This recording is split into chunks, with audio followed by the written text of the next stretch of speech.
Bonsoir et bienvenue pour cette nouvelle recette en vidéo. Ce soir, nous allons réaliser une recette de tiramisu au chocolat. Bonsoir Nina. Bonsoir chef Philippe et bonsoir à vous. Je suis ravi de te retrouver à mes côtés. Donc comme je disais à l'instant, on va faire un tiramisu, mais un petit peu revisité. On va sortir un petit peu des sentiers battus. Généralement, un tiramisu, c'est un biscuit à la cuillère avec un appareil ou mascarpone. Et un biscuit ponché avec un sirop au café, et soit au rhum, soit à l'amaretto, voilà, au marsala également. Donc là, on va commencer tout de suite par un biscuit. Ça sera un brownie au chocolat, on va mettre. On part sur un tiramisu au chocolat, donc on va être chocolat à tous les niveaux. D'accord. Et on va quand même garder les marqueurs principaux du tiramisu, qui est donc le mascarpone et le café. Et on va mettre aussi de l'amaretto, qui est un des marqueurs de ce dessert. Donc, on commence tout de suite par le brownie. Donc, pour le brownie, il nous faut du chocolat noir en pistole. Ici, j'ai choisi le chocolat Ocoa.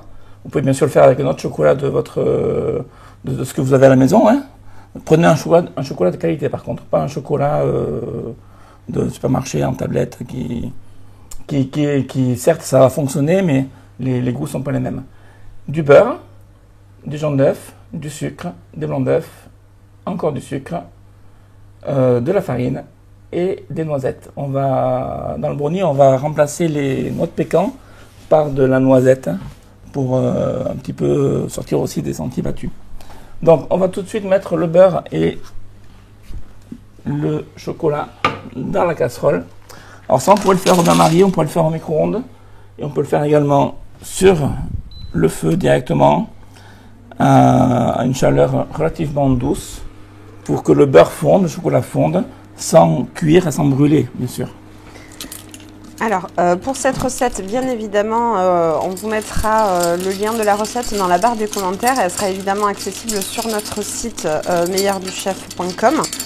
Vous avez choisi de mettre du jaune d'œuf et du blanc d'œuf séparément. Donc, il faut vraiment avoir une pesée précise de chaque quantité. Hein. Oui, dans les proportions des ingrédients, je mets bien tant de jaune d'œuf, tant de blanc d'œuf. C'est pas tant d'œuf entier. D'accord. Parce qu'on va blanchir le jaune d'œuf avec le sucre et on va monter les blancs d'œuf en neige et on va les serrer avec le sucre également. C'est pour ça également que j'ai 2 pesées de sucre. Très bien. Donc là, vous voyez, on fait fondre à tout petit feu. Donc à la maison, si vous avez du gaz, attention, c'est moins précis que la plaque à induction. La plaque à induction peut vraiment régler la chaleur, donc c'est pratique. Voilà, donc je vais te donner ça, Nina, entre les mains. Tu vas mélanger jusqu'à ce que ce soit entièrement fondu. Moi, de mon côté, je vais prendre le batteur et je vais donc commencer à monter mes blancs. Alors, je le fais au batteur électrique pour bien les blanchir. C'est pas juste un mélange rapide qu'on fait en quelques secondes. C'est un mélange un peu poussé. Donc, on va bien faire mousser les blancs avec le sucre. On est sur des quantités très petites, comme on peut le voir. Donc, on peut le faire également à la main. Mais il faudra donner un peu plus de durée de mélange que si vous le faisiez... vu qu'il faut faire un mélange poussé, il faudra mélanger longtemps à la main. Au batteur, ça ira plus vite. Donc, voilà, je vais mettre maintenant le sucre. Alors, dès qu'on a mis le sucre, il faut mélanger rapidement. On ne laisse jamais le jaune et le sucre en contact sans être mélangés. Quand c'est fondu, tu arrêtes, tu sors la casserole du feu. Et on va mettre ça ici.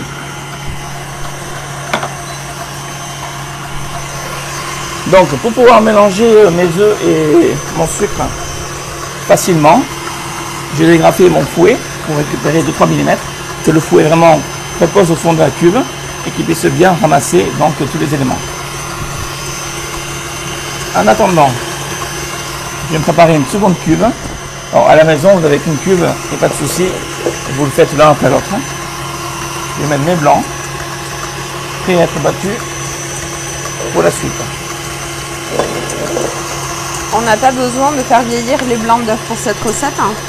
Alors, on peut prendre des blancs d'œufs maturés, c'est-à-dire des blancs d'œufs qui ont été clarifiés il y a quelques jours, qui sont restés dans le frigo à maturer, c'est-à-dire à vieillir. Ils vont monter beaucoup mieux. Bon, là, on n'est pas à faire une meringue pure et dure, ou un pavlova, ou de la meringue cuite. donc c'est moins important. On fait un brownie, donc on met des blancs en neige. C'est pas grave s'ils sont pas maturés. Par rapport à la maturation des œufs, il faut savoir que si vous maturez des œufs, enfin, si vous clarifiez des œufs que vous voulez conserver les blancs à part, ils vont se conserver jusqu'à 3 semaines dans votre frigo, sans aucun problème. Mais attention, il faut prendre en compte une chose importante, c'est que vos œufs doivent être frais à la base. Si vous avez déjà des œufs qui ont un peu vieilli, c'est sûr que les 3 semaines, ça va pas durer. Par contre, vos jaunes, si vous les gardez dans le frigo, dans l'idéal, c'est de les mettre dans du lait, de façon à éviter qu'ils sèchent, dans un petit récipient avec un couvercle, et vous pouvez les conserver 3 voire 4 jours. Mais là aussi, vous partez sur des œufs bien frais. Est-ce que vous avez une petite astuce? Parce que c'est vrai que souvent dans vos recettes, vous dites que le mieux c'est d'ouvrir des œufs un par un dans un récipient parce qu'on ne sait jamais la fraîcheur de l'œuf. On peut tomber sur de la pourrie. On peut le vérifier. Alors certains parlent d'un truc avec de l'eau, de les baigner dans de l'eau. Pour vérifier la chambre d'air. Oui. Alors, ça marche vraiment? Oui, bien sûr, parce que la chambre d'air, lorsque l'œuf est frais, elle est bien pleine. Donc il y a une bulle d'air à l'intérieur. Et donc l'œuf il flotte si on met dans l'eau. Et au fur et à mesure que l'œuf vieillit, la chambre d'air se vide. Donc puisqu'il n'y a plus d'air, l'œuf il devient lourd et donc il coule. Donc ça c'est un petit repère, oui, pour voir si l'œuf est frais ou pas frais. Bon après, maintenant les œufs sont datés, il suffit de regarder dessus. Ça c'est vraiment si on a des œufs de ferme où on a des poules à la maison, on ne sait pas plus trop quand ils ont été pondus, donc on fait attention comme ça. Voilà, donc on va arrêter maintenant le mélange. On n'a pas battu à vitesse très rapide, hein, mais on a un mélange qui est donc blanchi. J'ai tamisé donc la farine en parallèle, ça c'est pour l'incorporation tout à l'heure, pour éviter les grumeaux. Donc maintenant on va monter les blancs. Donc on procède de la même façon. Je dégrafe mon fouet et on monte les blancs. Alors dès que les blancs commencent à être mousseux en surface, c'est-à-dire qu'on ne voit plus le côté jaunâtre de l'alumine de l'œuf, qu'on a vraiment une mousse comme là actuellement. Oui. Je rajoute mon sucre progressivement. A noter également qu'on a allumé le four à 160 degrés, donc à chaleur tournante, de façon à pouvoir enfourner notre brownie dès qu'il sera prêt. Donc là on part sur une quantité de 6 tiramisu. On va être sur des tiramisu chocolat individuels, oui. Donc qui vont nécessiter une légère congélation pour pouvoir les réaliser comme on veut en fait. Et un ruban PVC pour pouvoir les démouler également facilement. D'accord. Et ça on va le revoir au fur et à mesure dans la recette. Après, pour les personnes qui veulent réaliser la recette pour faire un entremets, donc un gros entremets, on peut calculer l'équivalence par rapport au volume. Oui, on peut bien sûr, on peut refaire un gros entremets avec les mêmes produits, sans problème. Oui. Voilà, on va arrêter là. Donc ça va relativement vite. On a une jolie meringue avec un joli bec d'oiseau, hop, qu'on peut voir ici. Voilà. Et dès que tous les éléments sont prêts, il faut les utiliser donc immédiatement, en particulier la meringue. Donc on va faire le mélange. Alors le mélange, on revient sur notre chocolat. Donc on va tout transférer dans un récipient.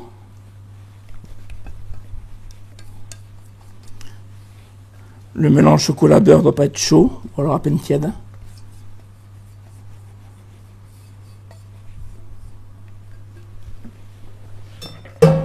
On va y rajouter donc nos œufs blanchis en jaune et sucre. Donc là, il n'est pas nécessaire de venir touiller directement vu que Non, le non. chocolat est revenu Oui, il n'y a pas de risque, les œufs vont pas coaguler.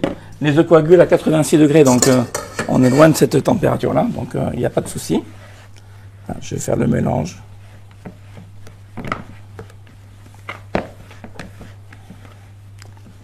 Alors, chef Philippe, pour qu'on puisse vous voir correctement, voilà. On ne vous apprécie plus. Et c'est bien dommage, donc...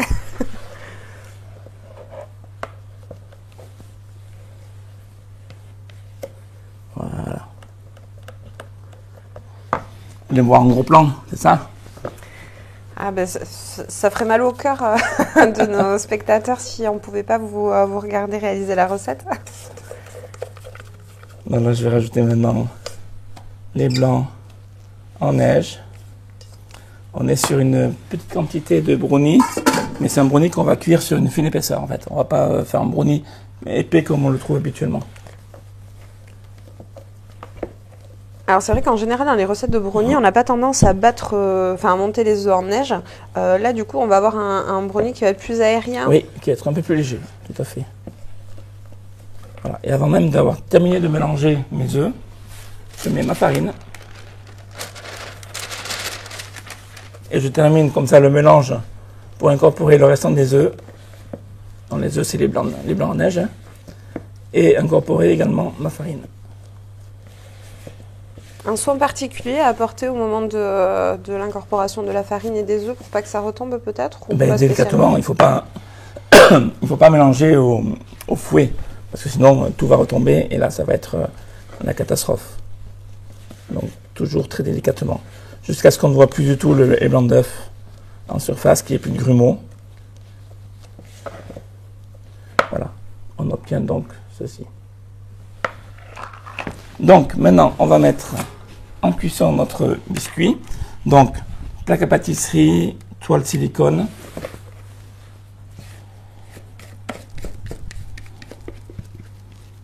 Voilà, je mets ma pâte comme ceci.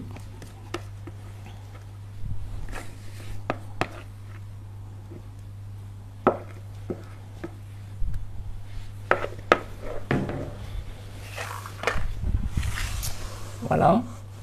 Hop. Et une petite spatule, on étale. Alors sur quelle épaisseur à peu près on étale? Mais on veut un biscuit fin, on veut pas, ça risque de gonfler un petit peu la cuisson, on veut pas quelque chose de trop épais, donc on va partir sur environ un demi-centimètre. Et j'essaie de faire une forme rectangulaire, on ne fait pas une forme qui part dans tous les sens, pour essayer d'avoir le moins de pertes possible.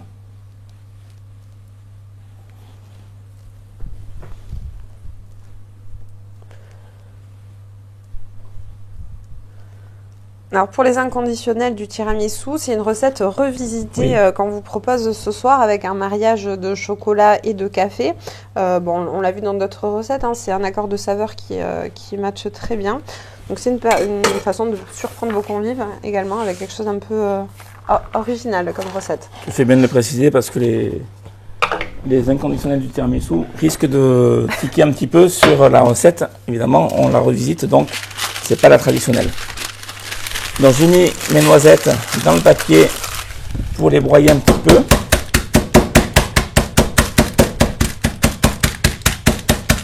Voilà. Il n'est pas nécessaire de les torréfier au Non, préalable. mais elles vont se torréfier en cuisant. Non, non. Là non. Et là, je viens d'en mettre mes noisettes sur le dessus.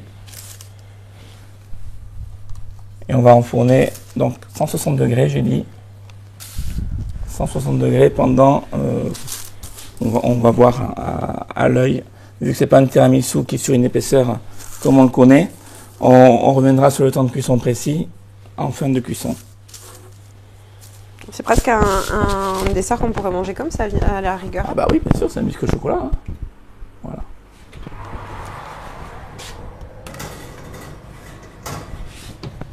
Allez, on va partir sur 10 minutes et dans 10 minutes on verra où on en est. Voilà, notre biscuit donc a cuit précisément 10 minutes. Et donc, ça sent très bon. C'est largement suffisant. Donc voilà donc ce qu'on obtient. Alors, on va le laisser un petit peu refroidir, tiédir, on va dire, avant de le démouler, parce qu'on risque, en démoulant, de le casser si on le faisait de suite, à chaud. Alors, pendant ce temps-là, vous avez mis l'eau à chauffer. Alors, on va continuer avec l'appareil mascarpone chocolat. Donc, pour cela, il nous faut du chocolat. Je reste sur le même chocolat qu'on a utilisé pour le biscuit, c'est-à-dire le chocolat au coco. À la maison, vous faites le chocolat de votre choix. Il nous faut bien sûr du mascarpone, des blancs d'œufs, des jaunes d'œufs et du sucre. En sucre, c'est soit du sucre en poudre, soit du sucre cassonade. Moi, j'ai préféré la cassonade. Ça va apporter un petit plus. Alors, j'ai mis un bain-marie, en effet, comme tu le disais, ici. Bain-marie qui va me servir à faire fondre mon chocolat. Donc, chocolat que j'ai mis donc dans un saladier et que je pose sur le bain-marie. Le bain-marie va nous servir à différents stades de la préparation. Tu vas voir, on va s'en resservir 2-3 fois. Donc, on attend que le chocolat commence à fondre, donc, sous l'action de la chaleur. Alors, on va se reculer juste un petit peu, chef. Comme ça, on va bien pouvoir voir la recette. C'est important pour que vous puissiez suivre toutes les étapes.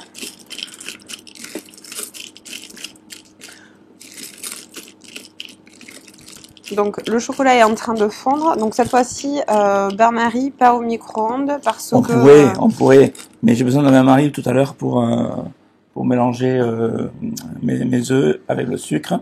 Donc, autant avoir un bain-marie qui est prêt, qui me servira plusieurs fois. Mais je pourrais, oui, le faire au micro-ondes. Quand on réalise une fonte comme ça ou une cuisson au bain-marie, est-ce qu'il est important d'avoir le saladier qui touche vraiment l'eau? Non, généralement, le saladier ne touche pas l'eau. C'est la vapeur qui vient lécher en fait le fond du saladier et qui permet le fond de chauffer et donc de faire fondre la matière. Donc, toi, on mélange sans arrêt jusqu'à ce qu'on ait le chocolat fondu.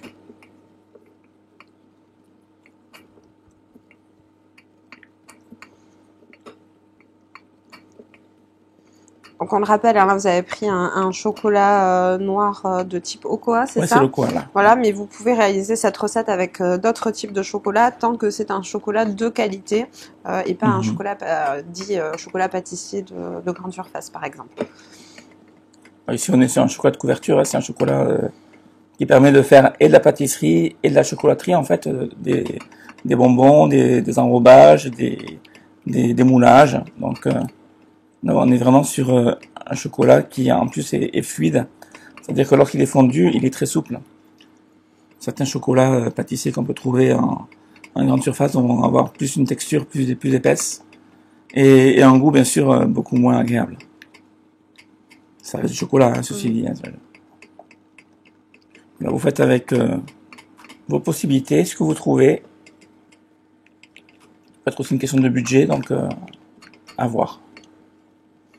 Voilà, donc là, on va laisser le bain-marie de côté pour l'instant avec l'eau en ébullition. Donc mon chocolat est fondu.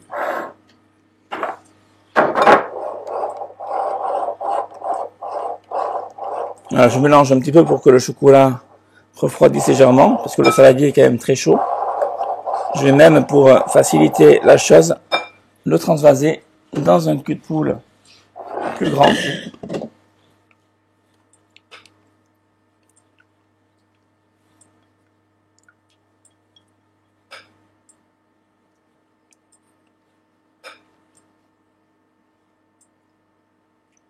Hop.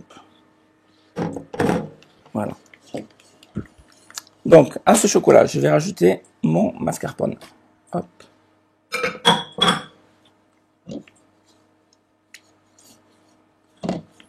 Donc on mélange assez rapidement, le mascarpone est froid, le chocolat est chaud, il ne faut pas que ça fasse un bloc. Donc vraiment à la maryse, hein, pas au fouet. Voilà, je fais à la maryse, oui. On va voir comment ça va se passer.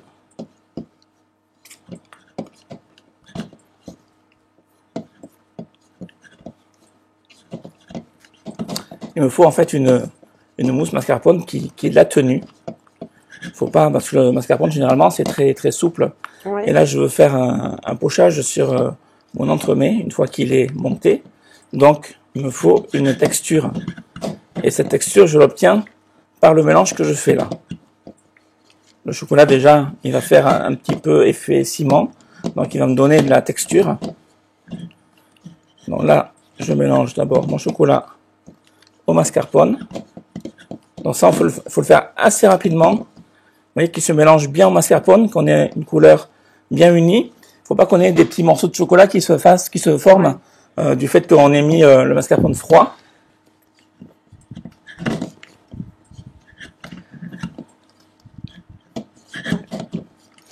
Et oui, parce que là, du coup, c'est vraiment une préparation au chocolat et pas... sinon, on aurait l'effet stracciatella un peu avec C'est ça, c'est ça. C'est pas ce qu'on cherche à avoir. Alors, ça peut être très bon, mais c'est pas l'effet escompté pour cette recette. Après, si on a un petit peu de pépites de chocolat de paillettes, on va appeler ça plutôt paillettes, qui se cristallisent, c'est pas très grave. Voilà, j'ai bien cherché au fond, il y a encore un peu de mascarpone non mélangé. Voilà, et là, il n'y a plus trop de risque que ma masse se solidifie. On va laisser ça de côté. Maintenant, on va prendre donc le batteur. J'ai monté mes blancs. D'abord, on va faire les jaunes. On va mettre les jaunes ici. On va mettre le sucre.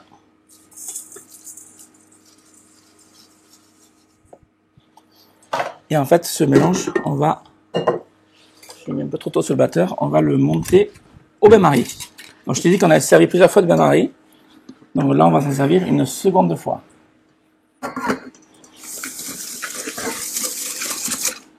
Donc le but étant de chauffer la préparation. Et ensuite, on va monter donc ce mélange au batteur jusqu'à refroidissement. Donc on obtient un mélange très souple. On doit maintenir pour éviter que ça coagule. Oui, c'est ça, oui. Ouais. On mélange sans arrêt.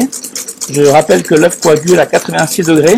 Donc on ne laisse pas le cul de poule, enfin la cube sur le bain-marie sans remuer. L'eau, on va baisser un peu à frémissement.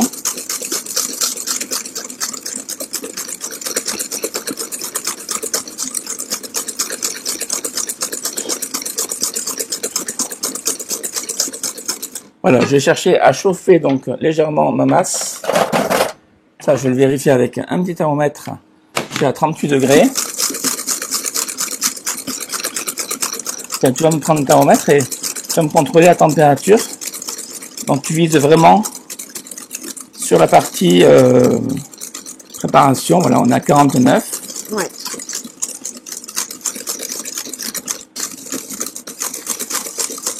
On va s'arrêter là. On a chauffé jusqu'à 53. On va arrêter là. On va pas chauffer plus. Et on va terminer donc de monter la préparation au batteur.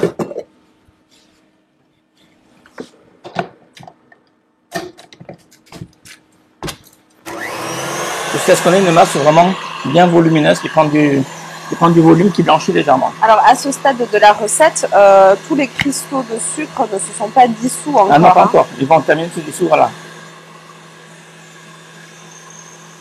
Bon, en parallèle, je vais préparer une énième cure avec des blancs.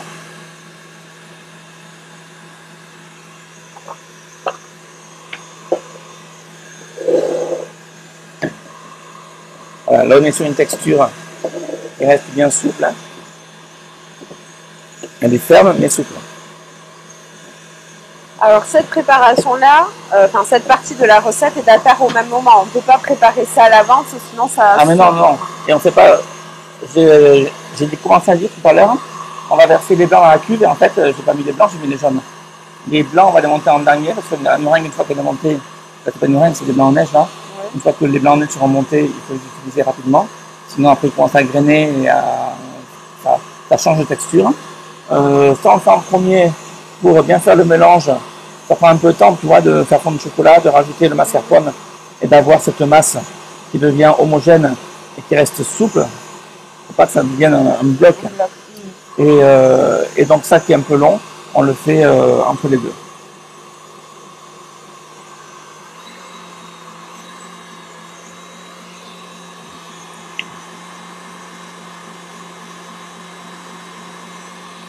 Donc, dès qu'on a mis du sucre cassonade dans les jaunes, c'est un petit peu plus long à se dissoudre. Parce que le grain de la cassonade est plus gros que le sucre en poudre. Ouais. Donc, on laisse monter.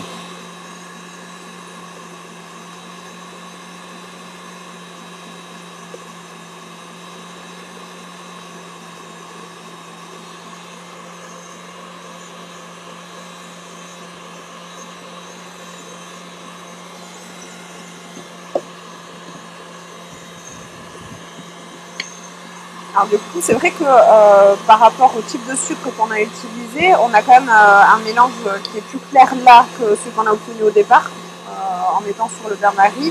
Ça va blanchir un peu plus. Mais le fait de battre, on incorpore de l'air et on laisse en train de blanchir en fait.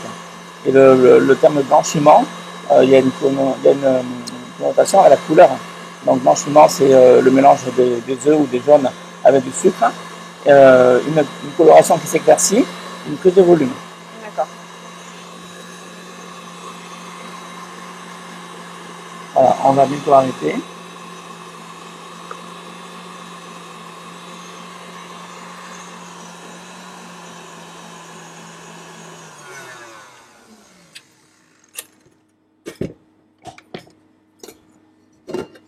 Hop, et on va mettre les blancs à la place, qu'on va monter tout simplement en neige.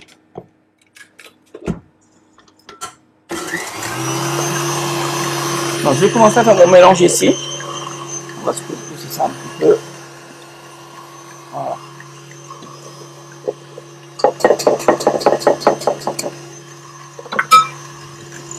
Alors, je vais mettre un peu de préparation.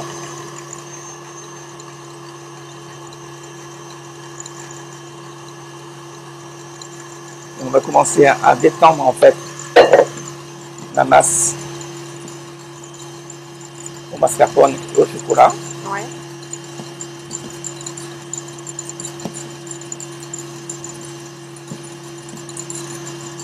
Donc ici on n'aura pas besoin de rajouter un peu de sucre pour affermir les blancs. Non, les blancs, c'est des blancs en neige, c'est pas des blancs serrés au sucre. C'est pas une meringue en fait. Voilà, je rajoute le restant de mes œufs. Il n'y a pas de gélatine cette recette.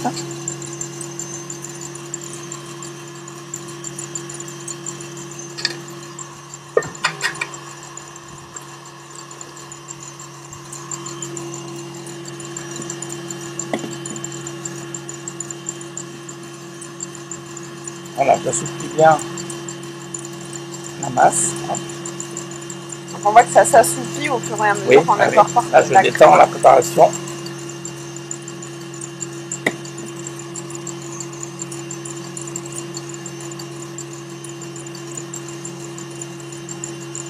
Je vais pouvoir même passer au fouet. Il faut vraiment tout lisser.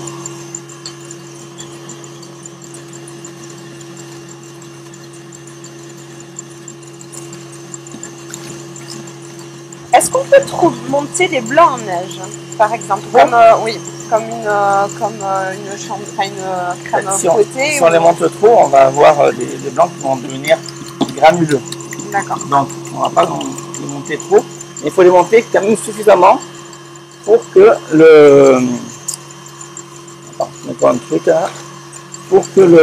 la préparation se tienne. Si on ne les monte pas assez, ça va être trop souple. Si on les monte trop, ils vont devenir granuleux. Donc, à surveiller, pour avoir une préparation bien lisse, qui a de la tenue. On va l'assouplir en ajoutant des blancs. On va donc l'alléger également. Et notre préparation donc sera prête à être utilisée. Donc là, dès que les blancs sont montés, on ne traîne pas, il faut les incorporer immédiatement. Donc je mets à peu près la moitié. Je commence à incorporer.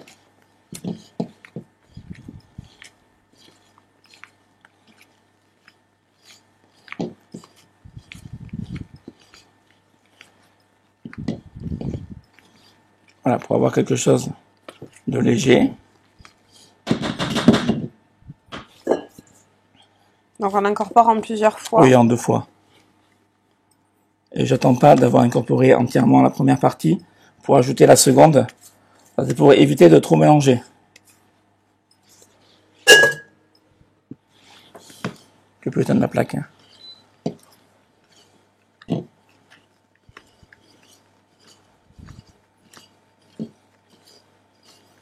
Ça nous fait au final une sorte de mousse au chocolat, si tu veux, qui a une mousse au chocolat au mascarpone, donc qui a une tenue un peu plus solide que avec sans mascarpone en fait.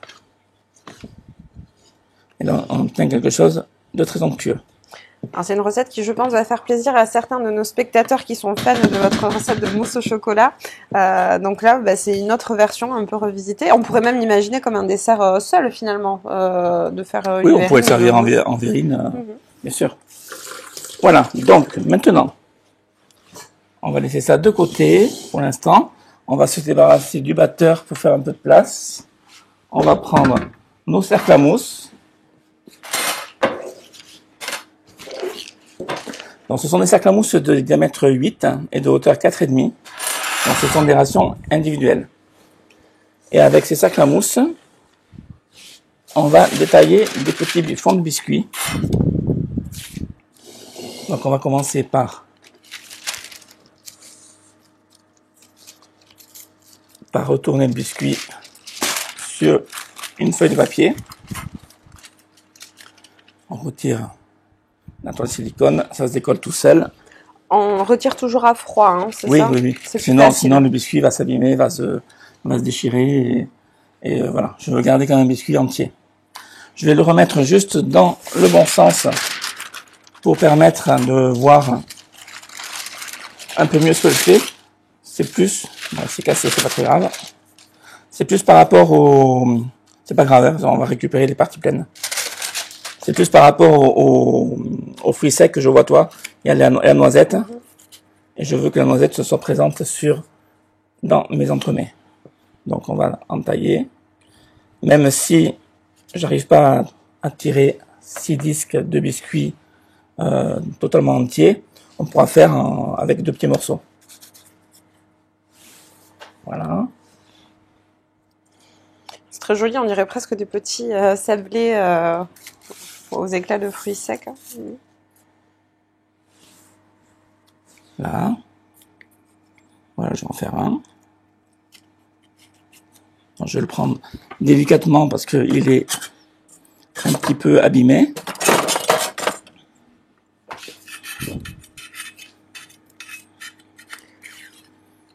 Alors, c'est une recette qu'on peut préparer combien de temps à l'avance? Bah, ça, tu le fais, il faut pas que ça reste non plus trop longtemps dans ton frigo. Hein. Quand tu l'as fait, il faut le manger sous 48 heures. Toi, là, je vais laisser le cercle parce que le biscuit est pas entier. Donc, si je le sors, je vais tout disloquer. Donc, je laisse le cercle autour. Là, je viens de prendre encore mon biscuit qui est pas entier. Voilà. Et là, je peux venir mettre mes autres disques comme ceci.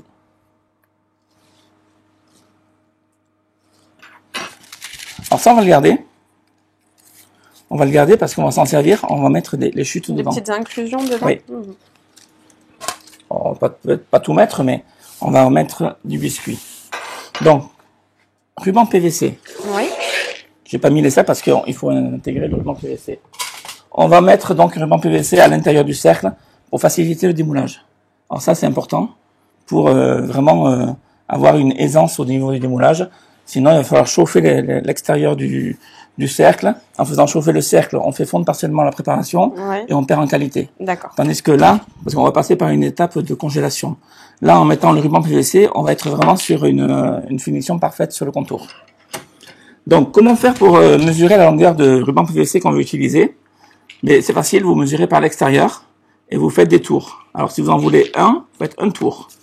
2, vous faites 2 tours. 3, vous faites 3 tours. Alors, nous, on en veut 6. Donc, 4 tours. 5 tours. 6 tours. Je sors mon cercle du centre. Et je coupe à peu près à l'endroit où était le point de départ de mon ruban. Et là, j'obtiens donc mes 6 longueurs de ruban qu'il n'y aura plus qu'à mettre à l'intérieur des cercles. Alors, on va vérifier tout de suite le résultat de ma découpe. Donc je prends un cercle, je prends un ruban, je le positionne à l'intérieur, et comme tu peux le voir, il rentre parfaitement bien. Et ici, il y a un chevauchement d'environ 1 cm. D'accord. Voilà. Donc là, maintenant, on va les faire pareil sur tous. Ça vient vraiment épouser la forme du cercle.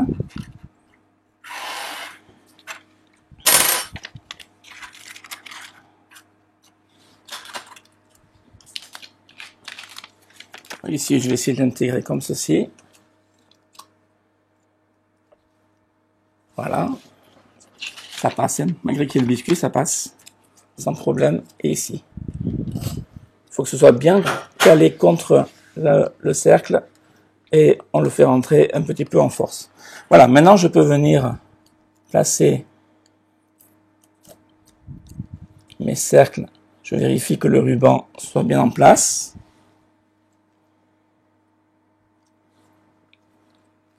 Voilà.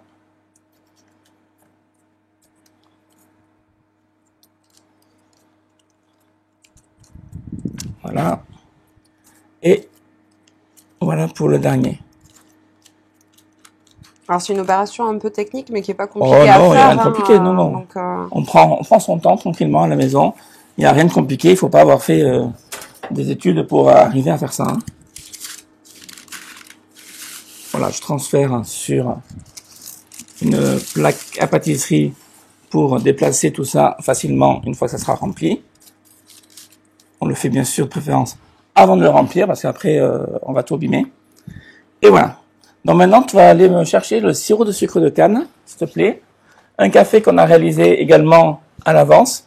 Donc c'est un espresso, un café fort. Et on a l'amaretto qui est ici. Donc dans un petit récipient, on va faire ici, on va faire un mélange. Alors il n'y a pas de proportion proprement dit, je vais en mettre quand même une sur la recette, mais j'aime bien faire à l'œil et surtout goûter et me rendre compte de la puissance en fait de mon sirop. Tu vois. Donc là je mets le café, du sirop de canne pour apporter le sucre et également un petit peu d'amaretto. On pourrait le faire avec du rhum, on pourrait le faire avec du marsala. Ça c'est vraiment selon le goût de chacun également. Voilà, on va mettre un tout petit peu.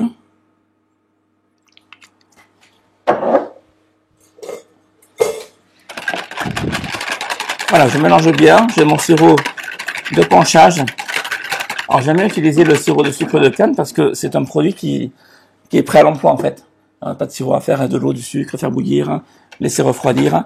Oui, ça permet de gagner et donc, du temps. c'est rapidement prêt. Oui. Donc, avec une petite cuillère, si j'ai ce qu'il faut. Je n'ai pas. Tu peux me chercher une petite cuillère, s'il te plaît? Oui. Juste pour goûter mon sirop, pour voir s'il est assez fort en sucre et s'il est assez fort en alcool.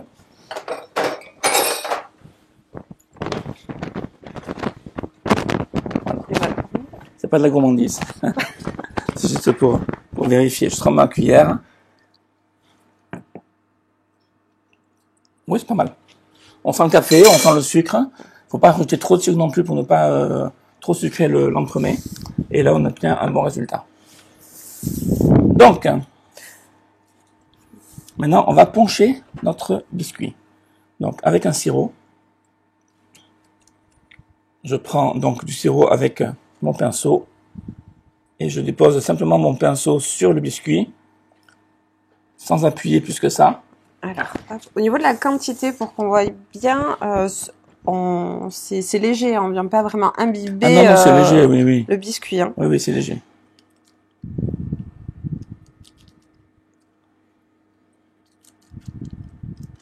Voilà.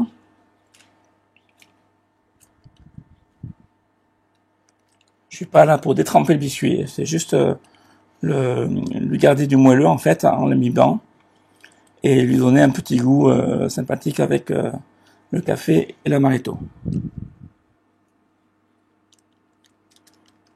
Après le fait qu'il y ait de l'amaretto, attention, ça va pas vous saouler une personne, hein. C'est une petite touche légère. On n'est pas en train de boire de l'amaretto pur, d'accord? Donc voilà, on obtient ça. Tu vois, il y a un peu de marioto qui reste.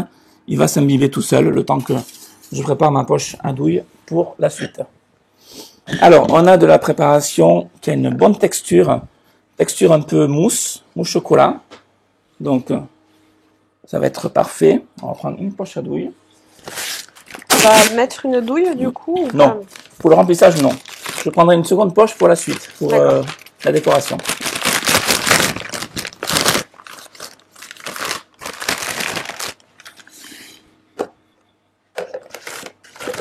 Je mettrai la moitié pour le remplissage, à peu près, et l'autre moitié pour le dressage final. Si je mets tout dans la poche du premier coup, en manipulant la poche, en fait, la préparation, elle s'échauffe avec les mains, la chaleur des mains. Et on a une préparation qui a tendance à se liquéfier, en fait, du fait qu'elle se réchauffe. Donc là, en la laissant dans mon cul de poule, je suis sûr qu'elle ne bouge pas. Je me consacre pour l'instant au remplissage de mes cercles. On va prendre les biscuits. On va prendre le sirop. Alors, le sirop, tu vas voir, on va prendre des bouts de biscuits. On va carrément les tremper dedans et les poser. Bon, je vais pas y aller au pinceau, là. Là, au pinceau, pour le fond, d'accord. Mais pour la suite, non. Je vais faire un trou sur le bout de la poche, pas trop gros. Et je vais commencer à remplir. Alors, en allant bien sur les bords pour essayer de faire le moins de bulles d'air possible. Donc là, il n'y a pas de motif particulier. On fait vraiment du remplissage pour bien complet. Là, il n'y a aucun motif, non.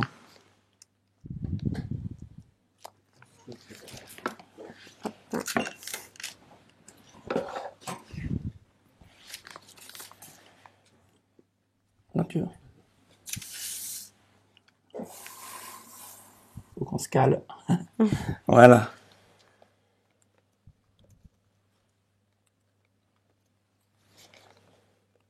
Donc, je remplis environ à un tiers. Donc après, c'est vrai que ça va s'épaissir en allant au frais. Hein. Ah bah oui, bien sûr, il y a le chocolat qui va jouer son rôle. Il y a, oui, il n'y a pas de gélatine, donc il n'y a pas de gélifiant qui va faire tenir la structure. C'est que le chocolat qui va jouer. Donc dans le chocolat, c'est le beurre de cacao, en fait, qui va jouer son rôle. Et une fois que on va le passer en congélation, et on démoulera une fois congelé. Parfait. Et après, en dégelant, ça va garder sa texture. Donc là, je vais prendre donc des morceaux de biscuits.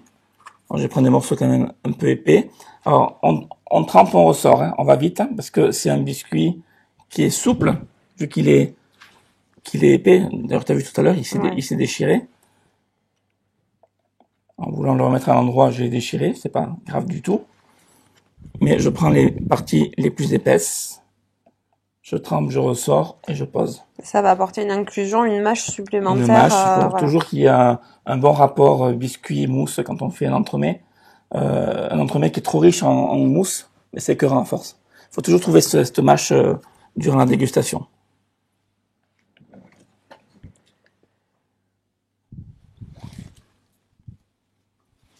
Alors oui, c'est vrai que comme on disait, pour les puristes, on n'est pas sur un tiramisu classique, on est vraiment sur un tiramisu revisité avec du chocolat, toujours les codes, donc mascarpone, donc le café, l'amaretto, le café, oui. du classique, mais vraiment avec une touche de gourmandise et l'apport du goût corsé que peut avoir le chocolat.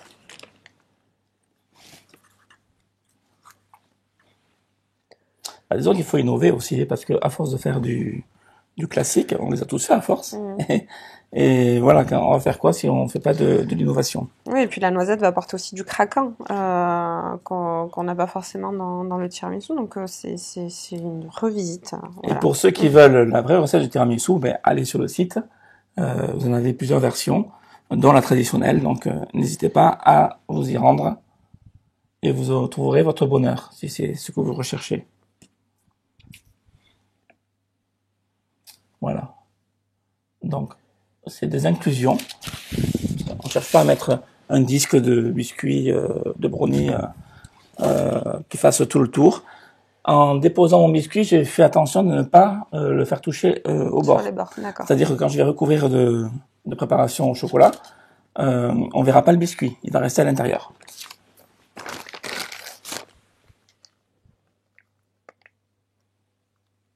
C'est la surprise, voilà, qui est à l'intérieur du dessert. C'est ça. Voilà, je mets une petite couche. Juste de quoi couvrir le biscuit. Donc on va pas jusqu'en haut. Hein. Pas pour l'instant.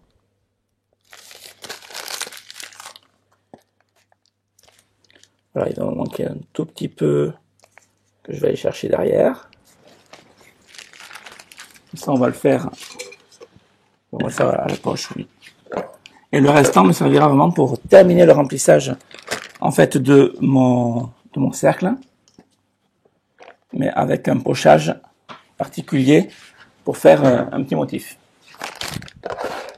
Et on va retrouver le code final du tiramisu. Ça va être le cacao dessus. Ça, on le mettra, mais vraiment à la toute fin.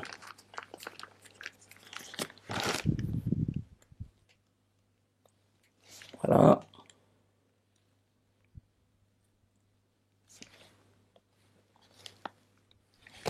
Voilà, très bien. Donc, je montre rapidement à la caméra ce qu'on obtient. Et on continue. On a encore du chocolat, c'est du biscuit. Donc, on va continuer à en mettre. On coupe des petits bouts et on pique dans la mousse. Toujours sans toucher les parois. Alors, voilà. Non, Ici, pour moi. Oui.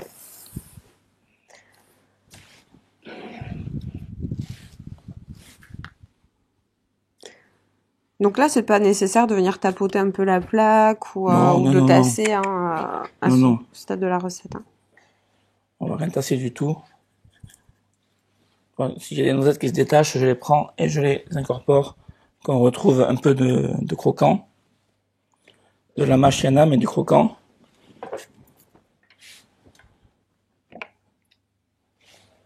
Comme ça, il n'y a pas du tout de perte. Ouais. Ou pratiquement pas. On a utilisé tout le biscuit.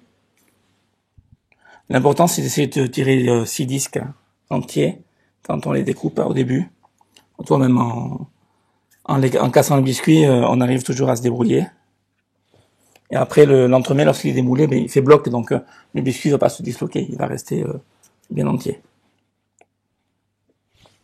Pour les personnes qui consomment pas d'alcool, on peut le faire sans amaretto ou sans alcool. Hein. Oui.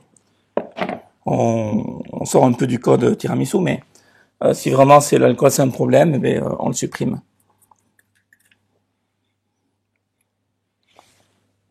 Après, si c'est par rapport aux enfants, parce que les enfants vont en manger, vraiment, l'alcool, il vient parfumer, il vient pas alcooliser la préparation, de là à rendre malade un enfant. Hein.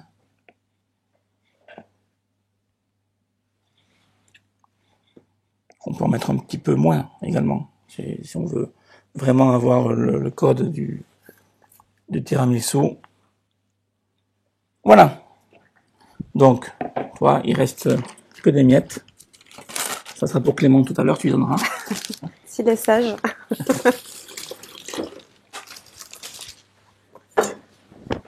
Bien, je vais pas venir combler le dessus de reste de mousse.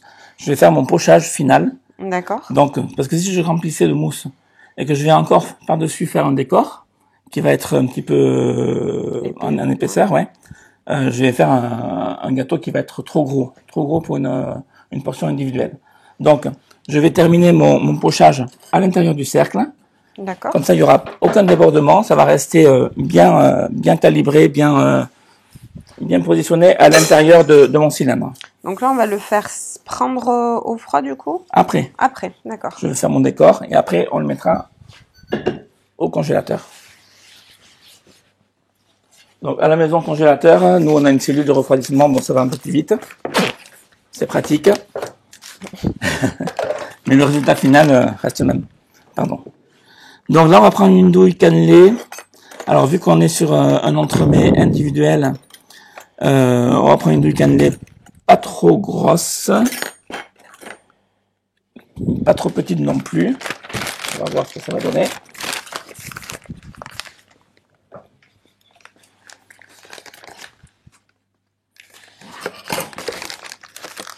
Voilà, je vous montre la douille rapidement à la caméra.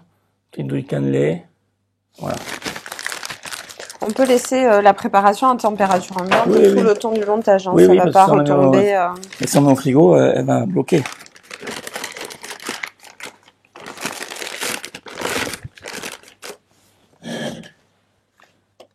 Donc, comme on vous a dit, vous pouvez préparer cette recette un petit peu en avant, maximum 48 heures de conservation au frigo. Oui. Voilà. Faut pas oublier qu'on a des œufs qui sont crus à l'intérieur. Et les jaunes d'œufs n'ont pas... C'est plus les jaunes d'œufs qui pourraient poser un problème que les blancs d'œufs. Donc les jaunes d'œufs n'ont pas subi de cuisson. Donc c'est une préparation qui doit être consommée rapidement. 48 heures, c'est bien. Et vous pouvez toujours le réaliser soit en portions individuelles, soit dans un cercle à mousse plus grand pour faire un seul entremets. Là, vous partez sur du 20 cm pour faire un entremets pour 6. Voilà, donc j'ai le restant de la mousse qui est ici. Il faut que je me débrouille pour faire mes 6 finitions avec ça. Donc pas de gaspillage, je ramène le maximum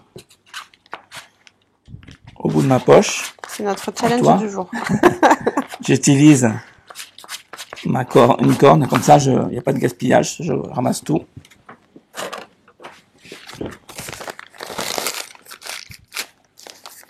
Et là je vais pocher donc en formant un zigzag. Et je veux une douille cannelée pour que le zigzag soit cannelé sur toute la longueur.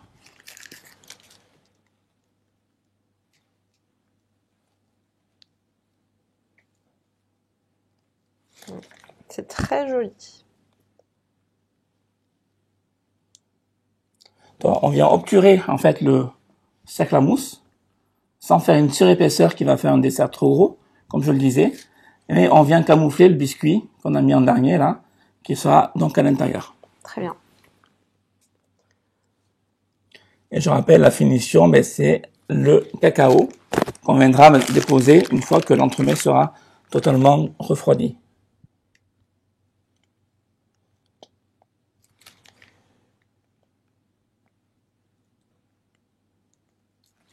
Je pense que le challenge va être rempli. Ouais, c'est bon. Notre mission du jour est accomplie. Là. Parfait. Voilà. On est parfait. Il reste avec une cuillère à soupe. Parfait. On a tout cassé. Donc, à ce stade de la recette, congélation. Donc, à la maison, une nuit, c'est bien. Oui. Nous, en une demi-heure, ça va être pris. Mais oui, laissez quand même bien prendre à cœur avant de procéder au démoulage. Très bien. Et on se retrouvera donc pour le démoulage et la finition. Ça marche, à tout de suite. Nos tiramisu sont congelés à cœur, donc on vient de les sortir du congélateur. Maintenant, on va les démouler. Donc, grâce à la feuille PVC, on va pouvoir retirer facilement le tiramisu du cercle. C'est mieux de procéder par dessous. Donc, ça va éviter d'abîmer le relief en surface. Oui, c'est ça. Voilà. Et ça se démoule tout seul.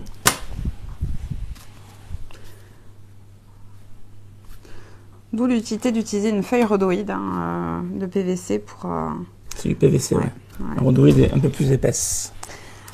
Alors, si vous avez des cercles à mousse d'autres tailles ou d'autres hauteurs, vous pouvez en trouver selon la hauteur de votre cercle à mousse. Hein. Nous, on est parti sur 4,5 parce que c'est ce qu'on a utilisé, mais il y a d'autres dimensions. 4,5, c'est le standard. Après, oui, on peut faire plus épais, moins épais, c'est à vous de voir.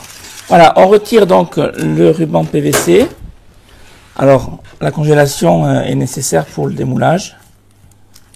Et le retrait du ruban sans que ça abîme les côtés de l'entremet.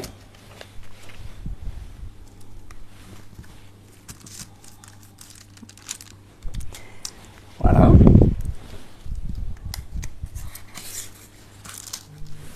Alors c'est très très joli, hein. Pour le coup. J'espère que ça sera bon. Oh, pas très inquiet, si? Non, et puis de toute façon, les gens nous font leur retour en commentaire en général sur les recettes. Donc sur vos recettes et vos préparations. Et regardez bien les commentaires des gens, et puis vous verrez si si vraiment ça a plu ou pas. Voilà, et ensuite je vais mettre du cacao, mais alors très léger, sur l'entremet. Donc, vu que c'est une recette de tiramisu revisité plus chocolaté, c'est vrai que voilà, un tiramisu sans la couverture, enfin sans le dessus en cacao en poudre, ce serait un peu trop atypique pour le coup. Là, et on en met très très peu. Et maintenant, on n'a plus qu'à venir dresser. On va en dresser 3, on est 3, on va en dresser 3. Hein. On ne le dira pas aux autres. Ne pas oublier qu'il y a quand même un temps de décongélation. Mais c'est bien de pouvoir les dresser comme ceci. Alors, combien de temps, du coup, si on veut le décongeler? En 2 heures, entre 2 et 3 heures. Dans le frigo, bien sûr, pas à la température ambiante, s'il vous plaît. Donc, le cacao, on le met directement à la sortie du congèle. Alors, oui, dans l'idéal, c'est on les fait dégeler sur la plaque. Oui. Là, j'ai tout fait d'un coup parce que il faut tout montrer. Et on dépose le cacao au moment d'envoyer d'emmener à table. D'accord. Donc, le cacao, au moment. Le cacao risque de mouiller, de tremper un petit peu avec l'humidité de la décongélation. Donc, on fait attention à ça pour avoir vraiment une finition parfaite et non pas un cacao qui est déjà tout détrempé. Donc voilà notre recette de tiramisu au chocolat revisité. Si cette recette vous a plu, allez-y, il n'y a plus qu'à le faire chez vous. N'hésitez pas, c'est pas très difficile à réaliser et surtout c'est très bon. Bonne journée, bonne recette et partagez-nous vos préparations sur notre page Facebook ou sur notre site. On est toujours très ravis de voir vos réalisations. Et dans les avis de la recette également. Merci Nina. Merci. À bientôt, merci à vous. Bonne soirée, au revoir.